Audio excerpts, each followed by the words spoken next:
Oh, Yeah, now we are live. Live. Oh. Hello. Hey. Hello, everyone. Hello, welcome to the Makercast, a perambulating maker show, which this time is not perambulating anymore. We have a dedicated YouTube channel, which you can subscribe to, by the way. And yeah, we have new guests today, so I'm going to let them introduce themselves. Oh, by the way, I'm Radomir Doprawski. Yeah, let's go in order. So, Christian, do you want to introduce Yeah. yourself? Hello, I'm Christian. I am a software engineer, originally a physicist. I like playing with digital fabrication, algorithmic art, and things like that. I also help run a fab lab where I have access to laser cutters and 3D printers and CNC mills and all that kind of stuff that helps me take my software creations back into the real world. And yeah, that's what I do. Thank you. Enwi, your turn. I'm already next. I'm Moritz, or also known enwi, and I'm also a software developer, full stack developer.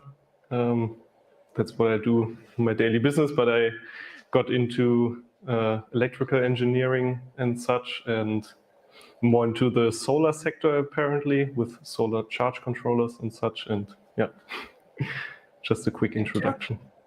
Moritz, tell us. I forgot to ask you last time. What does enwi mean? Is there a story behind that name?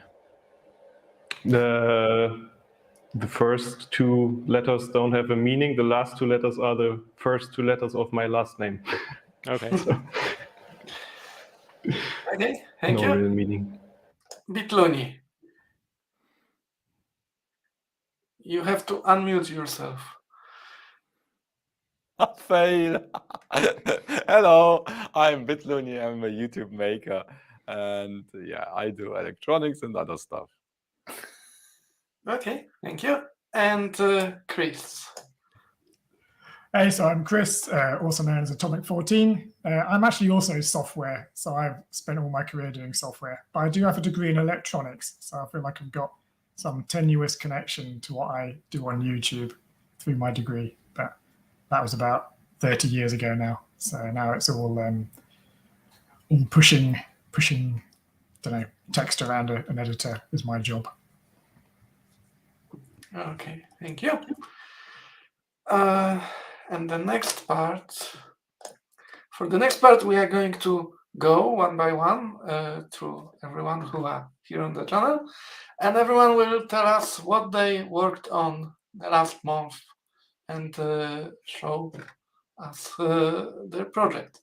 We are going to go in the same order, so we will start with Christian. Okay. I worked on a couple of things not just in the last month, but since I was on the stream last time. But I have two projects that are in a good state to show off. And first one is this. There's a laser cut plywood thing I made. And so first you need to figure out what it is.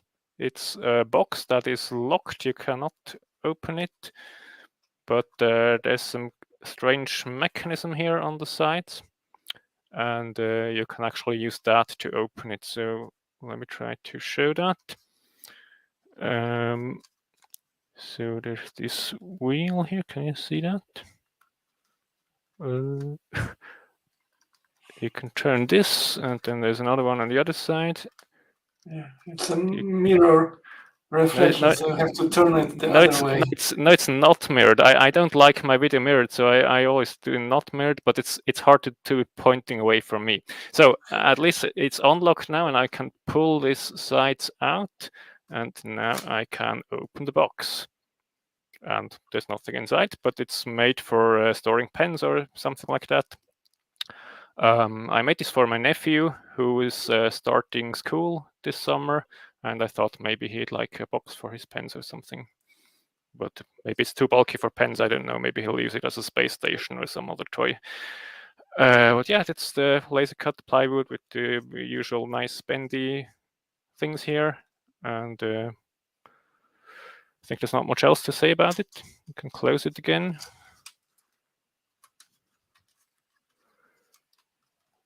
and lock it, and then turn the wheels in the other direction.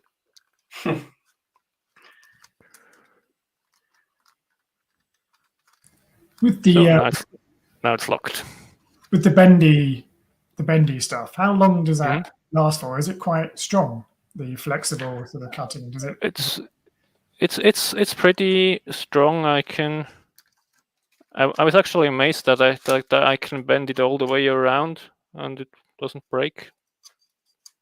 Doesn't make any. Yeah, It's amazing like that. Yeah, you just need to make enough of these slits and long enough and thin enough, and then works quite well. I don't know how well it will last in the hands of a 7-year-old, but we'll see. Okay, so that was the first project. Then let me show you the next one, which I will talk about a little longer. So let me switch cameras. I have this. No, that's not yet. I have this outdoor thermometer that I once scavenged from the e-waste bin. I'm not sure why it was thrown away. It works just fine. And apparently it contains a radio transmitter. So there's this small LED here that blinks every 90 seconds, and that probably means it's transmitting a measurement at that time. And I tried to reverse engineer how that works. And for that, I used this software-defined radio. Deshipu, can you share my screen? Like this? Yes. And now let me start the radio application. Let's see if this works. So using this application, I figured out that it's transmitting at 433 megahertz. And if you're lucky, we'll see a blip here if it transmits in the next few seconds. And so I recorded some of those packets using this application, and one of those looks like this. So this is about 800 hertz, so you can hear it as an audio signal, as a short beep. It's about 80 milliseconds long. And you can see there are long pulses and short pulses here. So, and I recorded a few of those and compared them with what I can see on the display, and so figured out what all the bits here mean. And now I want to build a receiver for that. So I used this. Can you put my camera and my screen side by side? Is that possible? Let me see.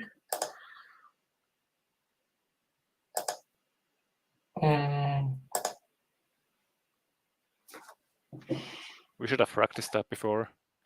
Oh, that's fine. Okay, so this is a 433 megahertz receiver. It's connected to a. Oh, now we have a blip over here. See, this is the signal that was transmitted.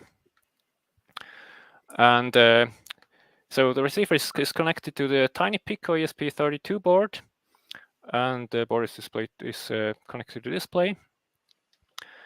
And I would like to run this on battery in the end product. So it would be nice if I could let the ESP32 sleep for most of the time. And so the ESP32 has an ultra low power coprocessor that can run and process things while the main processor is asleep. So I tried to implement the decoding of that signal on the ULP. And this ULP is a pretty simple processor. It has 4 16-bit registers and a couple of instructions like add or jump or so, but no multiply or more complicated things. So it is usually programmed in assembly, and so I wrote some assembly code here. Oh, where is it? Here we go. So this is sampling the signal from the receiver at about 40 kilohertz, and then it runs a PLL phase-locked loop on it to detect the pulses and see if they're short and long. And then when it it checks whether the last 60-bit make a valid packet, and if it finds a packet, then it executes this wake instruction here, which wakes up the main processor. And the main processor is running MicroPython, because I like MicroPython. And a nice thing about programming the ULP with MicroPython is that there is an assembler for this assembly language that is written in MicroPython and runs on the device. So I can make changes and assemble this on the device and try out things very quickly. And so when it wakes up the main processor, that's complete reset for the wake up from deep sleep, and so that runs this main program and checks the state of the ULP through some shared memory that they can both write and read, and reads out the packet that was received and puts it on the display, and then goes to sleep again. And so that is what you can see on the display here.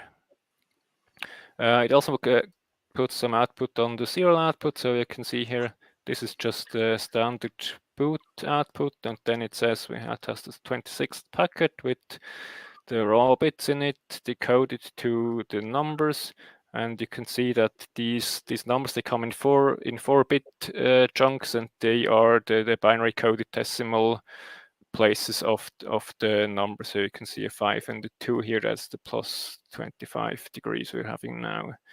And this is the raw 40 kilohertz signal that I analyzed, and then once it has done it, it goes to sleep again. So this is a work in progress. I would like to implement more functions like logging these values and maybe add a second sensor so I can have indoor and outdoor temperature.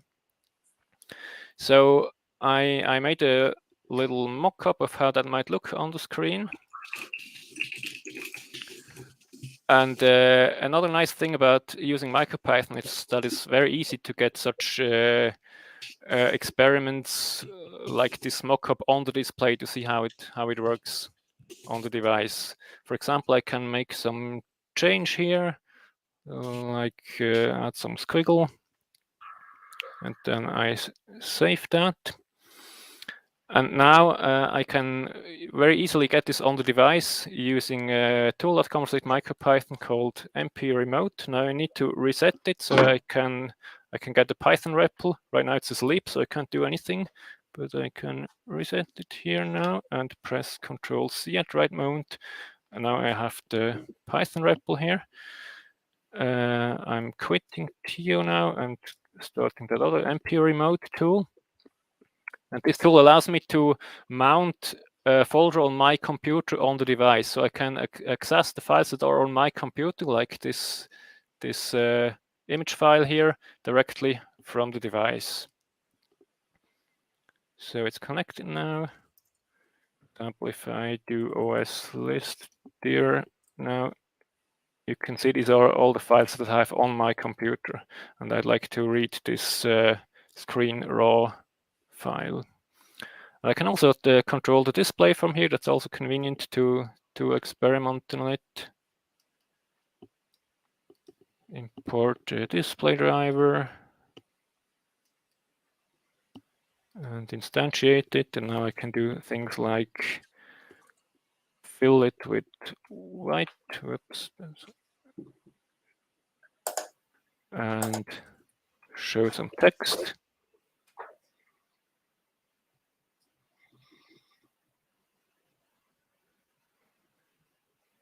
Coordinates 10, 10 with color black, and then show this, and now it's on the screen. And so I wanted to read this screen file and put it on the screen. So let's do that.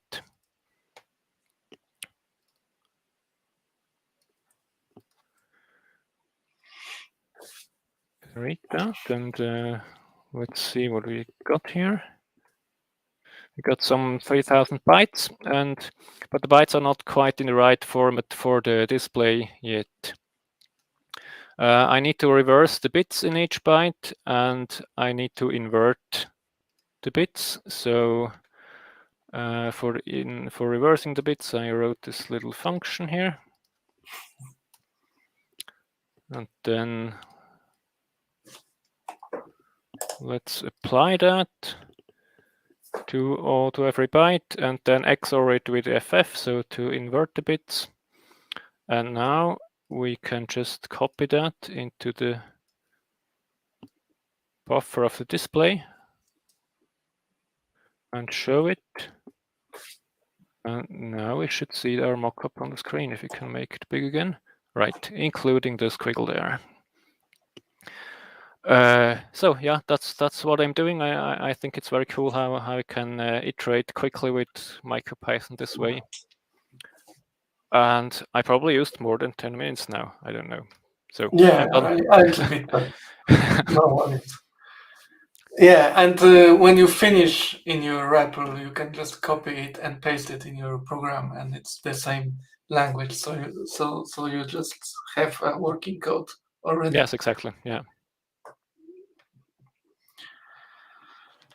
I will remove this. Okay. Any questions? Any comments? Everybody is stunned. Or muted. I think it's pretty impressive, that reverse engineering of the radio signal. Is that something that you had practice in before, or was that something that you learned sort of on the job? No, foremost, I have no clue about radio at all. I just got this software-defined radio once and then started playing with it. And then, I mean, once you have that the bit stream, these long and short pulses, it wasn't very hard because the device has a display on it. It shows you right what it's sending there, so you can just record a lot of pulses and see how they match up with what's displayed on display. So that wasn't really hard. Is there any hidden data sent? No, there are a couple of 4-byte sequences that I don't know what they mean. That they're always constant. Some are always 0, and there's one that's always 14. I don't know if that's an identifier of this device. Maybe you can connect multiple of these to the same base station, but they need to be identified. I don't know. But the rest are just the temperature and the humidity values that you can recognize. It's atomic 14 signature. Yeah, right. Must be it. Okay, thank you. Next, we will have enwi. Okay. I have to change a little bit of my setup here. I'm going to talk about my product that I sell, but more on the development part of that. And let's switch to this camera right here. So my product targets these Renogy charge controllers, which you might have seen already. And let's talk a little bit about the development process. So these Renogy charge controllers, at least the older models like this one, they feature this RS-232. Let me focus the camera real quick. Much better. They have this RS-232 interface, and they essentially speak Modbus. So how would you go on developing a product for this to be able to not only get the data off of this and also control it, because this particular module has the output, and if you press the enter button here, you can enable it or disable it. And if you search online, you can pretty much find a data sheet that someone put together, and you even get the pin definitions on these connectors, and I will come to the RJ45 one later, but the standard one is this one here. So this already helps a lot in the development process if someone else did all the hard lifting. And the protocol the device speaks is Modbus. So it's a pretty standard bus in the industry that gets used a lot in bigger applications, I guess, and automation and such. So it's not uncommon to find it being used here as well, because it's a pretty simple protocol. And yeah, you can find all the information here. So on that part, we are already set. So we have a set of the commands that we can send and the replies that we can expect. And we also have here all the addresses and all the data that is stored on these devices and that you can request from it, which is quite a lot. And you can also change some settings that you are not able to change if you only have the device alone. So you need to have other hardware from the manufacturer to be able to change a few of these values here. But on the other side, we have the device itself. So how did I start? First of all, I got myself a Max 3232, which is an RS232 chip like this. And this was the actual first prototype. So I just got the chip and connected it to the charge controller.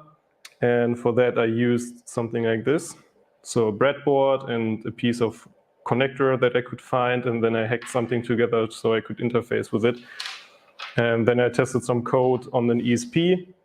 And then I went on developing a first PCB, which was this one. And as you can see, there are a lot of bodges on here. So for first prototype, you will also have a lot of things that go wrong. And in this case, many things gone wrong. I first of all inverted the pinout on this connector right here. So I had to solder it in on the other side. But I only noticed this after the first Max chip burned. So I had to remove it and solder on another one like this, because it's quite hard or very tedious to get all the solder out. And then there are also use a socket. Yeah, so there are also some wires that needed to be rerouted. And for the ESP 01, there was also a resistor missing. So this didn't work out at all. So on the next iteration, that was the first iteration where I got it to work. So this one was one of the early prototypes that I used, and I made several more of them. So you can see them, and these have been used, and I already sold a few of these, but I wasn't very happy with the design. So I made a new design, this time with purple PCBs, because they were cheaper at the time. And this time I also switched from the ESP 01 because it's quite limiting from the size. So I will go on to the user interface later. But using the ESP D1 Mini opens up a lot more things that you can integrate on here. So from this design, I pretty much switched to this one, which I'm currently selling now. And on here you can see there are quite a few more components, because one thing that I didn't like about the design is that you have all this processing power on here, and you have devices like inverters or whatever that you want to control with the ESP. And then I thought, why not add an open collector output to it so you can control other devices with it. And the way it works is that you can configure set points on here, and then it will, depending on the battery capacity or panel voltage or whatever, turn these outputs on and off. I will show this in the user interface. And this opens up a lot more things, because now with this, you can hook it up to your charge controller, also hook up a relay to one of these outputs, and then control an inverter that only turns on at a specific battery capacity and then turns off if the battery gets drawn too much. And that's an easy way how you can get quite a nice functionality, which the standard device does not feature on its own.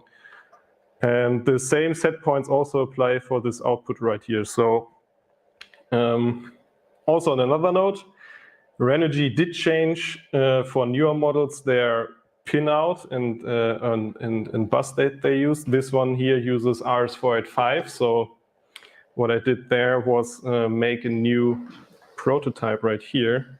So this is pretty much the current PCB that you saw over there. And I spliced an RJ45 cable and just hooked it up on here. And I'm also using a Max 485 chip over here that is just a module from online. And that's already something that works with the bigger charge controller I have over there. So that's quite nice. And then let's go to the user interfaces. And over here, so this one is the old design. And this one was the old user interface, so that I used the, if you want to get a quick and dirty user interface, the ESP UI, it's called. With that, you can click a UI together and do it programmatically and serve it from your ESP and connect to it.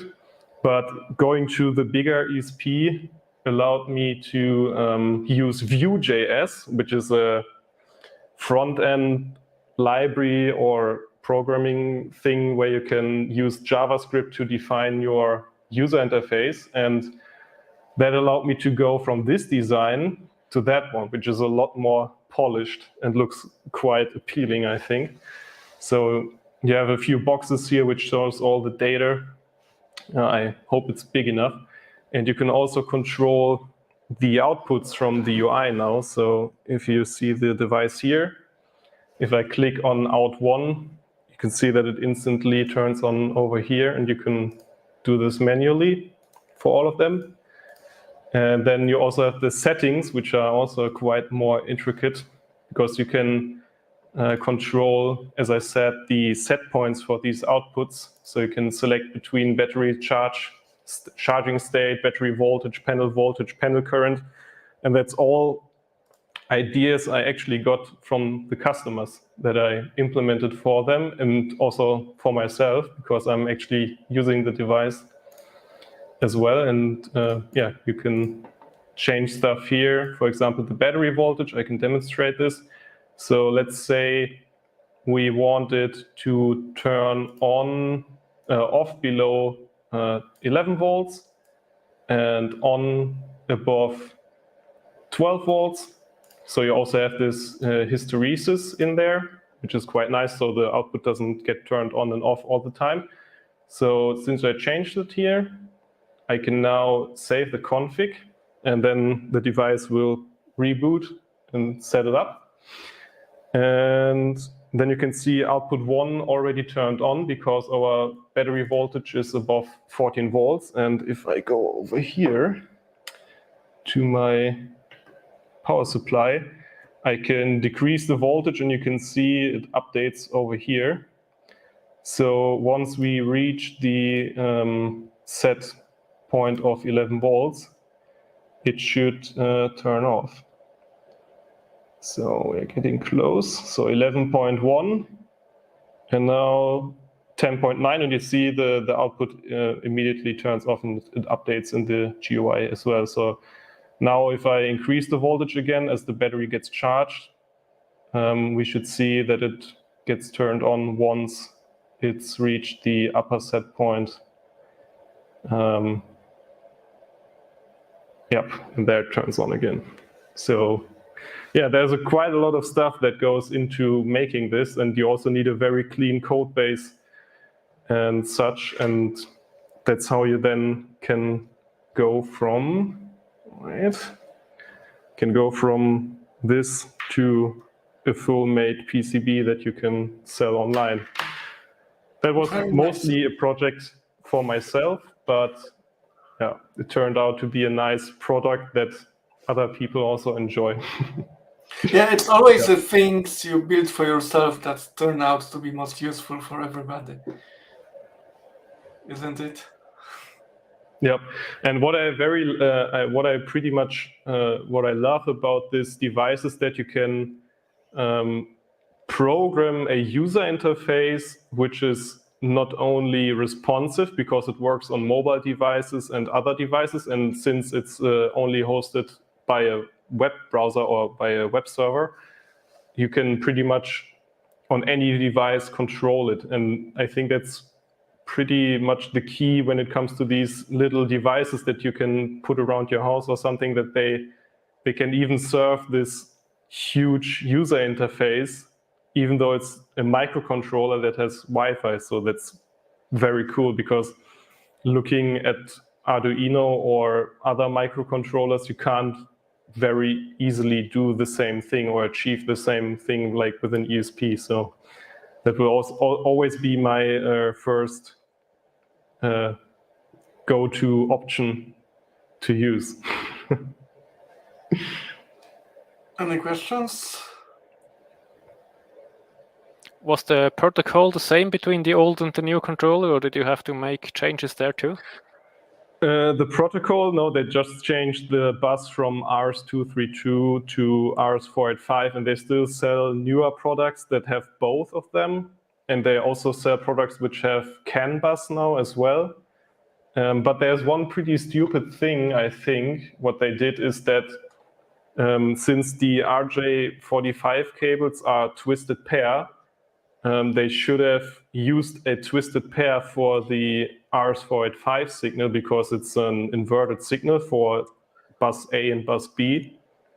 And having a twisted pair for the bus would increase the signal stability and such. But what they did is they use a twisted pair with 5 volt and one bus line, and then the other with ground and the other bus line, which I think is very stupid. So you can see even a big manufacturer makes some stupid decisions, I think. Because, yeah, there's a lot that goes into this stuff, and probably because on the RS-232 they use the same layout for the pins, I think they just did it for the newer models as well, even though they have more pins and stuff. Let's not get into that. Yeah, there is probably some obscure reason why they did that. I have no idea why. Okay, thank you very much. That was very nice. And next we will have bitluni. I'm not muted anymore. Okay, great. So I was told I have only 4 minutes, so I'm starting the timer, because everyone complains that I'm talking too much. So last month I started first project with the I had to test it, the not the tiny Pico, the Pico Raspberry Pi Pico W, and basically this is like the new one you probably saw, or I'm late to the show. Okay, it has Wi-Fi. It's a module which communicates, I think, over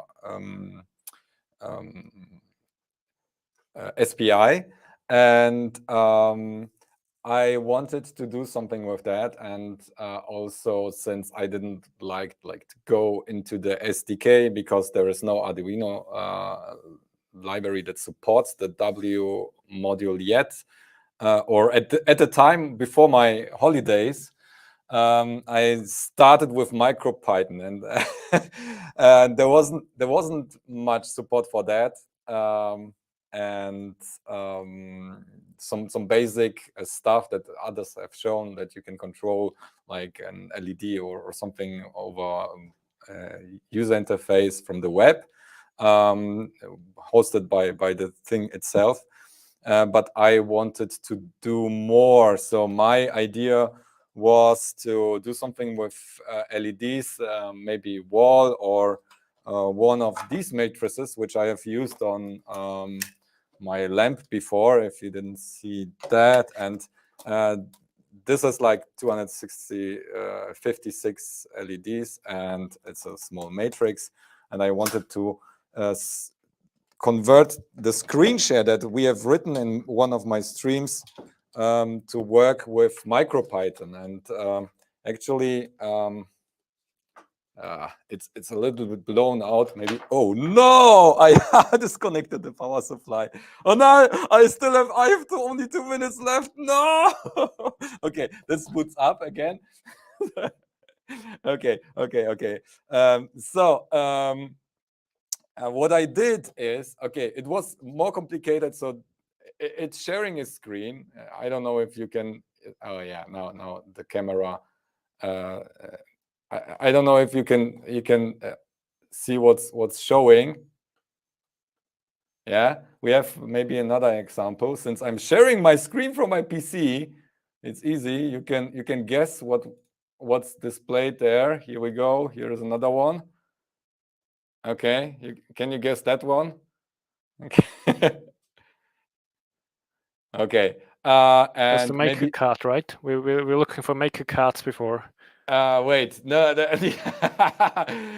is the Makercast. You can see me holding up the matrix. Do you see that?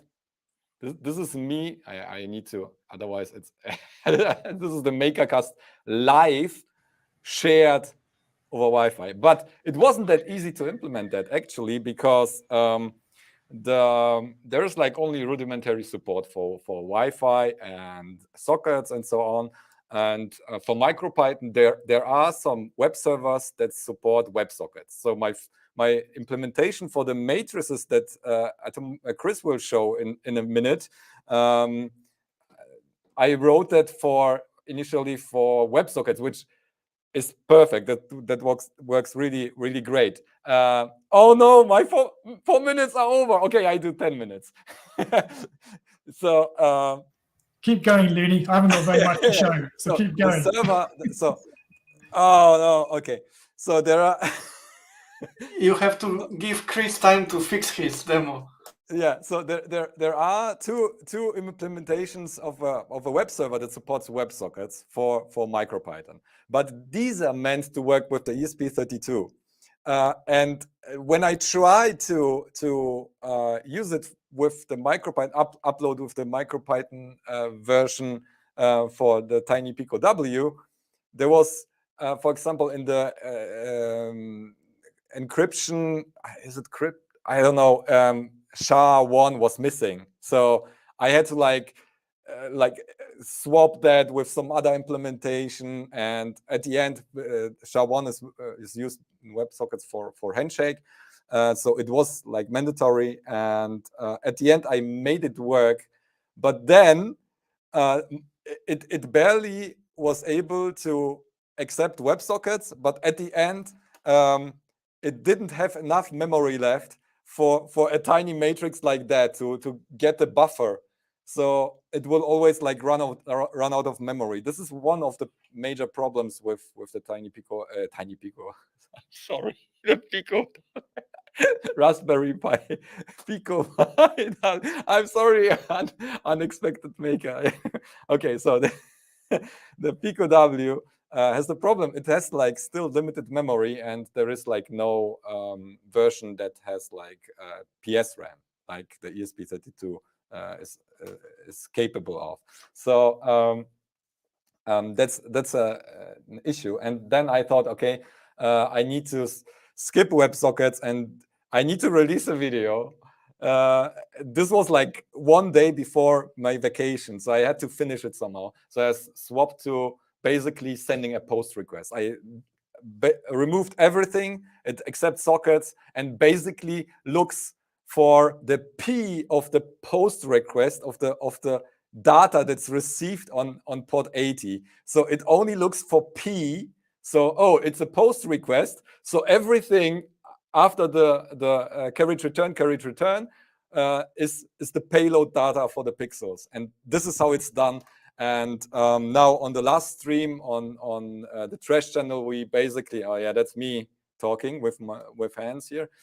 We did like some filtering, so it wouldn't like take only the nearest neighbor of the pixels from the screen that you're sharing, and also some improvement on the frame rate, since it was like barely over 800 bytes, the packet with all the payload with the headers from Chrome.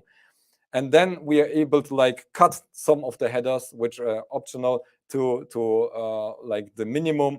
And now I'm below 2 bytes shorter than the packet size to send the whole frame 16 bits in one packet. And that is working excellent. So videos coming out soon on main channel.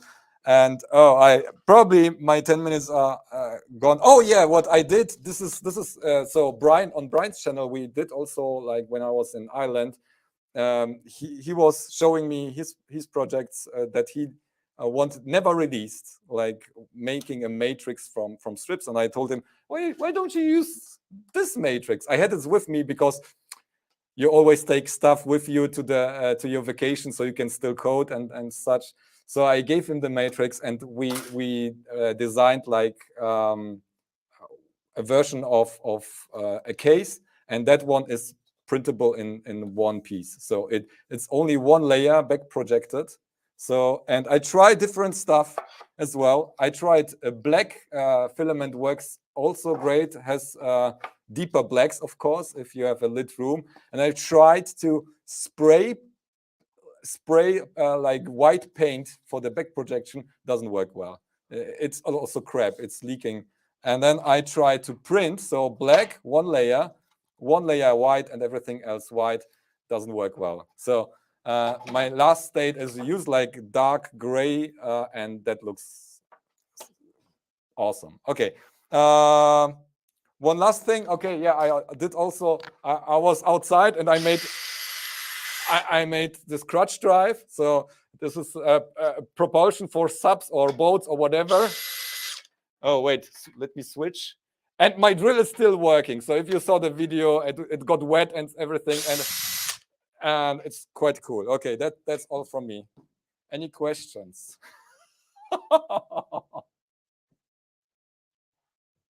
Everyone is muted. Do you use that crutch just swimming yourself, or in a boat or something? Oh, you didn't watch my video. You need to. So I have a stand-up pedal boat. So I always wanted to have those, and then I checked if I can get the sponsorship, and I got them sponsored. So I had to make a project for that. So I thought, oh yeah, I wanted to have a propulsion for that. Yeah, and you can basically you clip that to one of the rings that's at the side of the stand-up pedal boat. I don't know if you know what a sub is, and then you put this underwater and it drives. It only has a push force of like 3 kilos. So oh yeah, that's 10 minutes. Okay. Only low budget jet stand-up pedal board. Yeah, but I was contacted by a manufacturer of actual thrusters, of like hobby thing thrusters. So maybe there is an update coming. I don't know, but nobody watches these videos, so I don't know. Okay, that's from me. Another question? No. Okay. Okay, thank you very much. And next we have Chris. All right. My project has stopped crashing because I think people have stopped tweeting, so that's good. So what have I been doing? So I'm going to a conference at the end of the month, and I foolishly promised to share a bunch of demos.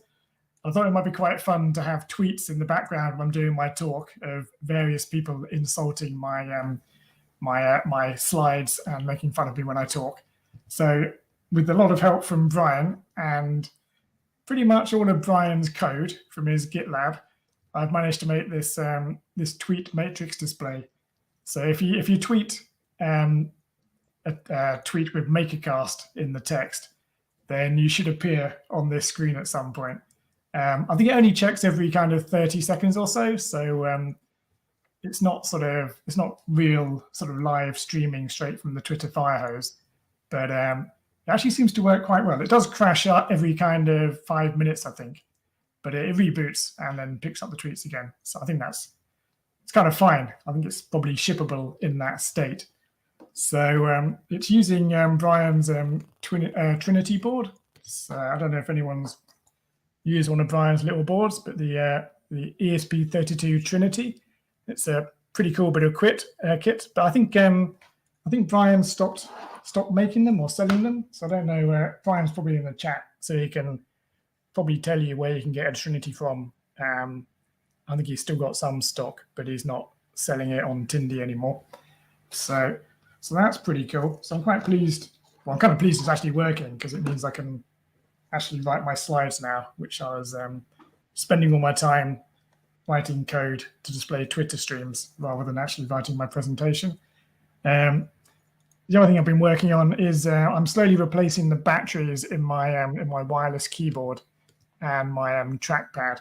So I've already completely hacked my wireless keyboard and stuck a battery on it. But now I'm going to try and actually create something that looks like two AA batteries, and use that in my Apple trackpad. So I'm intending to kind of unscrew this.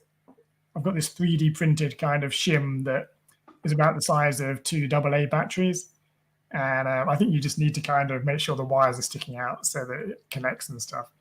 So I've got a whole bunch of components to solder that up.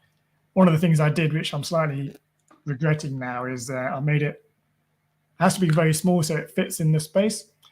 But I removed all the actual text from the board. So now I can't actually work out what components go where without referring back to the original schematic and then reverse engineering the schematic. So I'm feeling slightly silly after that, and not entirely sure what the best way of doing that is. I guess I could print really, really tiny in silkscreen, and maybe that would be okay.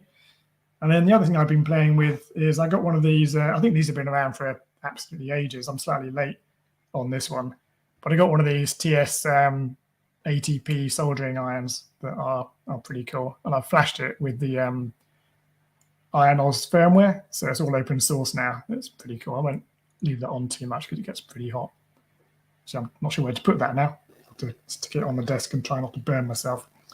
So that's mostly kind of what I've been playing with. So trying to get some demos ready for a conference, which has been pretty fun. So that's kind of enjoyable. I've been consulting with Brian every so often, mostly sending him messages saying it keeps crashing. Do you know anything about Wi-Fi? Why isn't this working, Brian? And Brian's been saying, I'm really busy. I'll help you later. And so it's been great though. His Trinity board is really good, works really well, and these panels are great as well. So hopefully Brian will let us know where we can get Trinity boards in the future. Only bad customer service. Really bad customer service. Terrible customer service. No, Brian's been great. He's really saved my bacon with this one, because it was one of those ones where it was getting to the point where I was thinking, I really shouldn't promise to do anything. What was that? Which conference is that? It's actually an iPhone developer conference. So it's for a bunch of iPhone guys. So I'm going to talk about connecting to hardware and how difficult it is. So Bluetooth, Wi-Fi, all the things around. Once you're on a Wi-Fi network, how do you know what your IP address is, and what's the kind of techniques for locating your device? Why bits of hardware tend to actually have an internet gateway for connecting to them, just because that's so much easier than trying to make people's networks kind of explorable.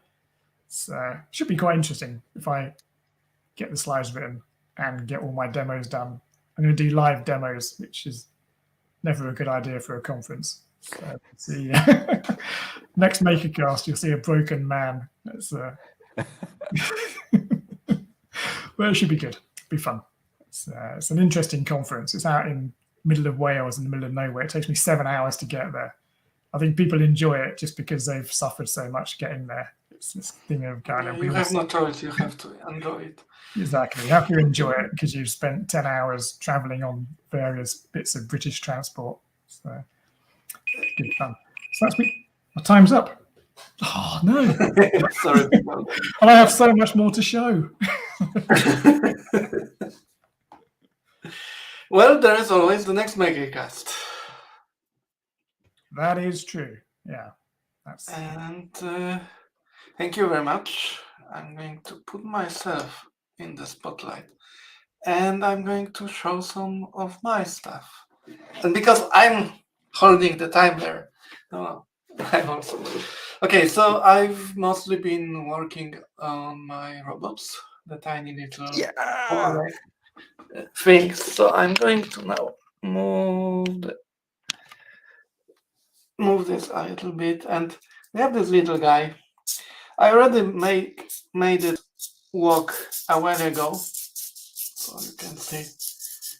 Still a little bit jerky. I need to work a little bit on smooth servo movement, but yeah, that's not very exciting, right? So I thought, what can I do to make it cuter? A hat, of course, a hat always works. But can I do something else? So I found those nice little round displays, probably from some smartwatch or something. They actually use SPI and they have pretty easy to solder ribbon connector on there. So I made this shield. And since I'm using an S2 Mini board in here, which is compatible with the D1 Mini, the Wemos D1 Mini board, I can put all the D1 Mini shields in front in here. So for instance, I can have a robot like this with the shield on. And yeah, I can have a blinking eye like this. For instance, I still need to work a little bit on my code to have both at the same time, both walking and the display. Of course, doing two things at the same time is a little bit more difficult. But of course, once you have the shields, you can do more. You can put a distance sensor, like this time of flight distance sensor in here. You just have to be careful for the hat to not cover it. Or you can put one of those gesture sensors on it. And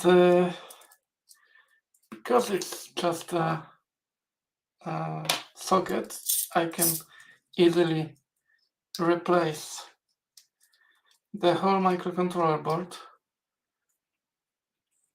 with one that is flashed with a different program.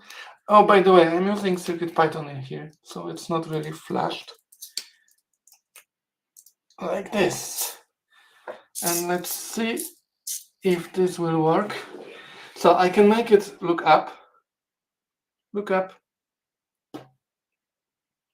Live Left. demo. Yeah, it's maybe if we give it more light. Now I broke it. Yeah, chaos. Okay, roll over.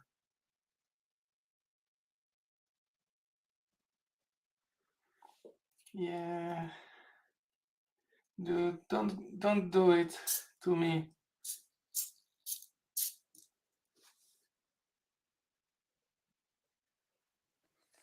As you can see, I need to work a little bit on the parameters for the gesture sensor, but I promise to you that it did things previously when I waved my hand in front of it. You can imagine. This is very similar to most of my projects. Right. And then, okay, so it's nice to have like simple sensors like that, but what you really want to have is real camera. So I have made a version of that robot. Let me just move the camera back. Googly With eye. the OpenMV board instead of the S2 Mini. And that actually has a real camera in here. And it has a really beefy ARM microcontroller running MicroPython with built-in a lot of vision processing algorithms. It has neural networks in there, it has fiducials, it has face detection, what else? A lot of things, and it's all implemented in C, but accessible from the MicroPython itself. And yeah, I haven't programmed this robot yet. This one is missing a 10-watt laser. Yeah, and the battery for a 10-watt laser, and then an additional robot that carries the battery, probably. 10 watts isn't that much. I mean, it doesn't need to permanently have that activation. Yeah, and eye detection. Yeah, first aim and then seek and destroy. So that's the robot. That's the robot. That's the robot. All right, and the last thing I'm working on, because okay, OpenMV is really great and it has this beefy microcontroller on it to let you really process those things. But what if you really wanted to, if you like pain and want to do it on the S2 with a different camera? So now I'm working on a camera shield for that robot. And I'm hoping the camera can stream JPEG images. So I'm hoping you can at least display the images over Wi-Fi and have some remote control this way. Maybe I will manage to also port some, fiducial finding algorithm or something like that for it. I'm basing this on camera support that has been added to CircuitPython recently. So we will see how that works. Right now it doesn't. So maybe in a few Makercasts I can show that. That's all I have. Thank you. And now I don't have a quiz. What? I'm so sorry. We can do some butter facts. No, just kidding. People are really hostile to butter facts for some reason. I don't have quiz. I didn't prepare any entertainment for us. So we have free discussion or for 4 minutes now, and we can finish this at the end. Oh, no. So I have one question for each of you. Are you preparing something for Halloween already?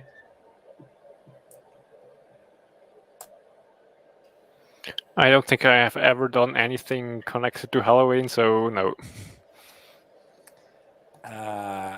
Yes, for like 5 years already. No, not really. It will be like last minute if I do anything. I need to get this No, conference done.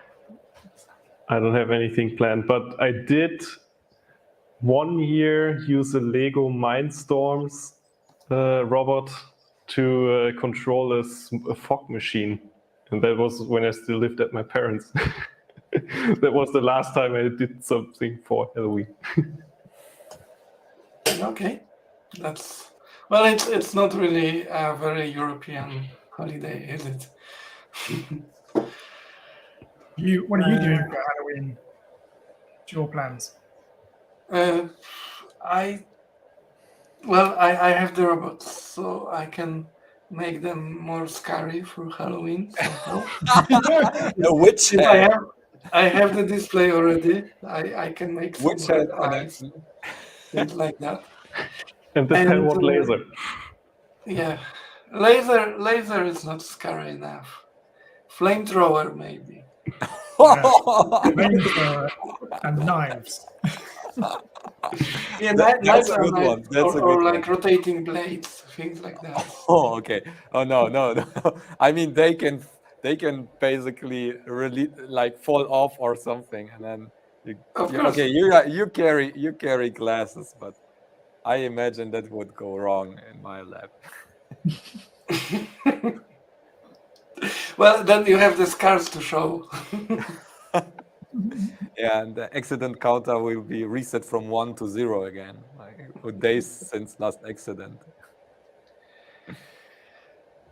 Okay, I think we are on top of the hour, so this is a good moment to end. Thank you, everyone. And I have one quick announcement. So Makercast is now on its own channel, so you can subscribe and stay subscribed to it. So that's one thing. And the other thing is we now have a Maker news. Newsletter. How do you call it? Newsletter, to which you can subscribe. And I guess I need to post a. It's monthly, I heard. Monthly, yeah. Yeah. And since YouTube won't show you all the nice project that we release all the time, or not only on YouTube, they want to push shorts. So you have to subscribe to the newsletter and get the best maker projects out there on a monthly basis. No spam. Also, exclusive articles. Oh yeah, You, You're writing an article that if you let me share my screen, I can show the first edition. Oh, it's 1 hour mark. Oh no, stop! Like, no, not like that. Ring like the this. bell. Yeah, there is like no spam from this channel also. So if you ring the bell, you will never miss a Makercast, even though it's not on the right day or anything. Share screen. Hang on. Where do I share a screen? Oh, like this. Okay. Oh, there we go. So- Yeah. Hey, the first edition, as it says, could be worth something one day. First editions always are. But there's loads of great stuff in here. So please subscribe. Bunch of links as well. It's really interesting. And if you're not subscribed, and there's a That's broken July. video. July Uh-oh. update. Well, yeah. It's great. August is coming soon. So actually, end of the month, we'll have August. So don't forget to subscribe and like and comment. Sweet. Yeah, that's it. I can stop All sharing. Thank you and goodbye. Bye-bye. See you Bye-bye. next Everyone. month.